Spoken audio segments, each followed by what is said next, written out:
Terima kasih pemirsa, Anda masih bersama kami di Kampus Corner dengan tema 8 mahasiswa Udinus lolos program Talenta Inovasi Indonesia.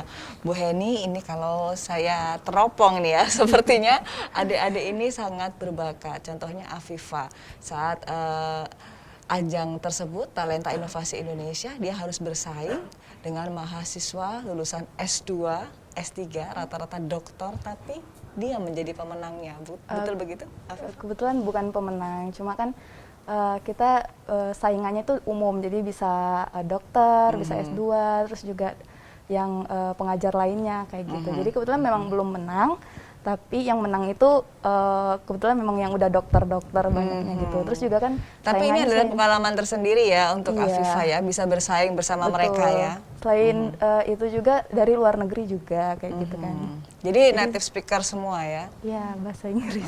Bahkan moderatornya dari Prancis katanya? Iya, kebetulan kalau yang bagian media, saya sendiri kan bagian media itu moderatornya dari Prancis kayak gitu. Oke. Bu Heni, ini teman-teman ini apa yang diberikan Bu Heni sebagai dosen pembimbing? Bekal apa yang diberikan kepada mereka? Iya, bekalnya itu muncul dari proses diskusi, karena kan memang mahasiswa ini punya ide mau melakukan penelitian apa. Selain itu didorong untuk lebih termotivasi agar lebih berani. Karena kan ketika mendapatkan informasi ada international conference misalkan, mereka yang ditakutkan adalah Bu nanti presentasinya pakai bahasa Inggris gitu kan. Itu sudah cheat duluan ya. Cheat duluan. Tapi sesungguhnya mereka punya skill itu, mereka punya kemampuan dalam berbahasa, hanya kurang berani aja. Makanya dari situ akhirnya mereka berani untuk harus mencoba, dilatih, mengikuti international conference. Mereka juga mempresentasikan dalam bahasa Inggris, bertemu dengan ibaratnya S2, S3, dosen gitu, itu udah momok duluan. Padahal mereka nyatanya juga padahal bisa, mereka mahasiswa gitu. Lulus aja belum, masih semester 7 gitu. Jadi memang akhirnya mahasiswa-mahasiswa Udinus itu sangat bertalenta. Memang perlu dorongan, dan itu ketika kita proses diskusi mereka akhirnya oh iya saya bisa melakukan hal yang lebih dan saya bisa gitu. Baik, kalau tadi Afifa sudah menceritakan ya bagaimana keseruannya pada saat conference begitu. Nah sekarang giliran Jasir nih menceritakan nanti sepertinya ada pagelaran ya di tahun 2022, di awal tahun, boleh cerita Jasir? Jadi untuk gong atau apa ya Mbak, kejutannya untuk program ini berjalan pada tanggal 8 Januari 2022. Kebetulan saya dan salah satu penerima Talenta Inovasi lagi, Mbak Sita, akan mengadakan pagelaran tari ya, yang membahas tentang isu wanita gitu. Jadi kalian kalau kalian wanita, kalian ingin mengetahui isu wanita, wajib banget nanti nonton pagelaran kami secara langsung, boleh. Di mana tempatnya? Di TBRS. Di TBRS Semarang ya. Iya. Itu pagelaran tari itu apa yang mau ditampilkan kepada penonton? Yang ingin ditampilkan mengenai isu wanita. Jadi bagaimana isu wanita ini kan masuk ke dalam SDGs ya Bu ya. Jadi kita mengangkat, kalau membahas seorang wanita kan pasti nggak ada habis-habisnya ya Mbak Mira ya.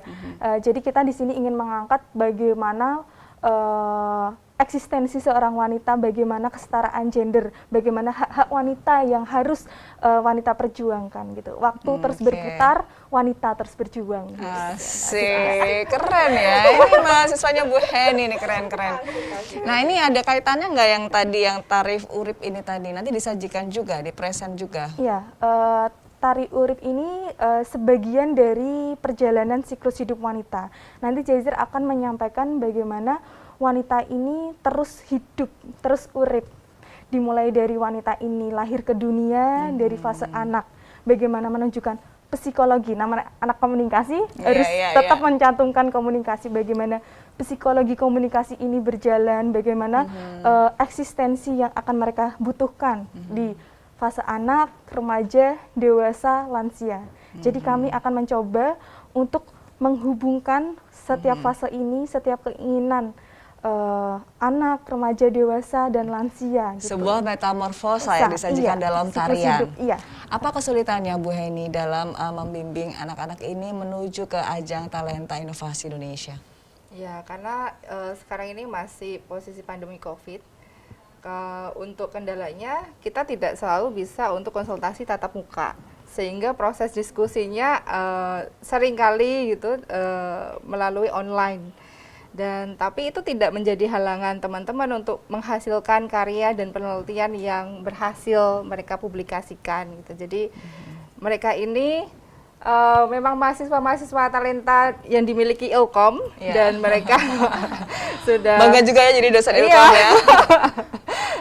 Jadi memang membanggakan karena mereka lulus 3,5 tahun. Jadi memang mereka percepatan yang kemudian ternyata bisa didanai tuh untuk tugas akhirnya. Seperti itu. Iya, ini Talenta Inovasi Indonesia sendiri ini kan dari submitnya kan bulan Oktober ya, Bu Heni. Nah, ini masih running sampai sekarang, sampai pagelaran di bulan Januari nanti atau seperti apa sih Bu Heni? Jadi kalau untuk International Conference, mereka mewajibkan bahwa mereka sudah presentasi. Jadi sudah selesai. Seperti Afifah sudah presentasi. Afifah dan teman-teman yang lain, termasuk yang International Conference di Malaysia, itu juga sudah selesai untuk presentasinya. Tapi untuk kalau yang karya belum, ya? Belum gitu. Jadi masih ada tanggungan pementasannya di bulan Januari. Jadi ini karena beda skema, maka pelaksanaannya juga berbeda-beda begitu ya Bu Heni. Nanti berakhirnya di tanggal berapa ini Talenta Inovasi Indonesia? Mereka pelaporan untuk evaluasinya bulan Januari ya? Laporannya sudah selesai. Sudah selesai. Tanggal 10 kemarin terakhir pelaporan, cuma kan karena Jazir mungkin ada tambahan laporan seperti itu. Sebenarnya kemarin untuk mensiasati waktu yang singkat itu, jadi kami keluarannya berupa video Mbak Mira. Namun dari masukan dari dosen, terus kan kami bingung dalam waktu 10 hari kami harus menyiapkan pagelaran. Kan seperti kayak Bandung Bondowoso ya Mbak Mira ya. Terus habis itu dari dosen pembimbing saya Mas Teguh memberikan saran, coba kamu nanti tulis saja luarannya video walaupun nanti tetap implementasinya di pagelaran seperti itu. Jadi memang kemarin produksi video dulu mengejar waktu 10 hari itu dan nanti gongnya di event Pawestri di tanggal 8 Januari nanti. 8 Januari catat ya pemirsa tanggalnya. Ini Kak Mira penasaran ini, pengen tahu videonya seperti apa. Kalau mau lihat videonya ada tidak di YouTube atau di mana gitu? Untuk di YouTube belum diunggah di YouTube, tapi nanti aja tunggu pagelaran. Oh nggak boleh ya pemirsa, jadi di No spoiler. Tunggu tanggal 8 Januari. Untuk persiapan lain-lain nih seperti kostum dan lain-lain itu seperti apa persiapannya? 8 Januari kan sebentar lagi ya Mbak Mira. Ya. Saat ini dalam pagelaran ini dimiliki oleh 4 mahasiswa. Jadi nanti yang tampil 4 mahasiswa? 3 mahasiswa, yang 1 megang event. Ya, apa sih Mbak Mira yang Ilkom tidak punya? Anak Keren loh dia loh. 4 itu ada Elizabeth Vindra sebagai pemegang event. Iya. Terus ada Jazir sendiri sebagai koreografer. Ada Basita juga penerima Talenta Inovasi sebagai koreografer.